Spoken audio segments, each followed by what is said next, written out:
உங்களுடைய ஆண்ட்ராய்டு மொபைல்ல ஸ்டேட்டஸ் பார்ல இன்டர்நெட்டோட ஸ்பீட் லெவல் ஷோ ஆகுற மாரி செட் பண்றது எப்படி? அத பத்தி தான் இந்த வீடியோல பார்க்க போறோம்.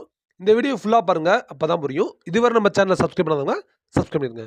மேல டவருக்கு பக்கத்துல பார்த்தீங்கன்னா, இன்டர்நெட் வந்து உங்களுக்கு வந்து எவ்வளோ ஸ்பீட்ல வந்து உங்களுக்கு வருதுன்னு ஷோ ஆகும். அதுக்கு உங்க மொபைல்ல இருக்கிற செட்டிங்ஸ் ஆப்ஷன் போய்க்கோங்க.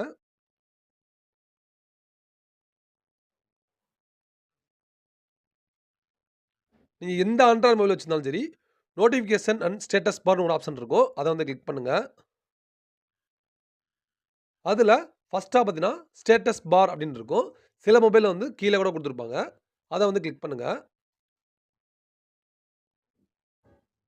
ஆப்ஷன்லேயே பார்த்தீங்கன்னா, ஸ்டேட்டஸ் பார் ஐகான் சொல்லி உங்களுக்கு நெறைய ஆப்ஷன்ஸ் குடுத்துருப்பாங்க. அதுல ரியல் டைம் நெட்வொர்க் ஸ்பீட் அப்படின்னு இருக்கும். அத வந்து எனேபிள் பண்ணுங்க.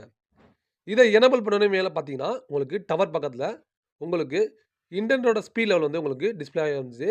உங்களுக்கு கேபிஎஸ்ல வந்திருக்கும். எம்பில வந்தாலும் உங்களுக்கு எந்த அளவுக்கு வந்து உங்க மொபைல்ல இருக்க இன்டர்நெட் ஸ்பீட் வந்து ஒர்க் ஆகுது அப்படின்னு சொல்லி உங்களுக்கு டிஸ்ப்ளே ஆக ஆரம்பிச்சுரும். இந்த மெத்தட் மூலமா போயிட்டு நீங்க செட் பண்ணிக்கலாம். இந்த வீடியோ உங்களுக்கு யூஸ்ஃபுல்லா இருந்துச்சுன்னா லைக் பண்ணுங்க, ஷேர் பண்ணுங்க. டவுட்டா தான் இருந்துச்சுன்னா கமெண்ட் பண்ணுங்க. தேங்க் யூ ஃபார் வாட்சிங்.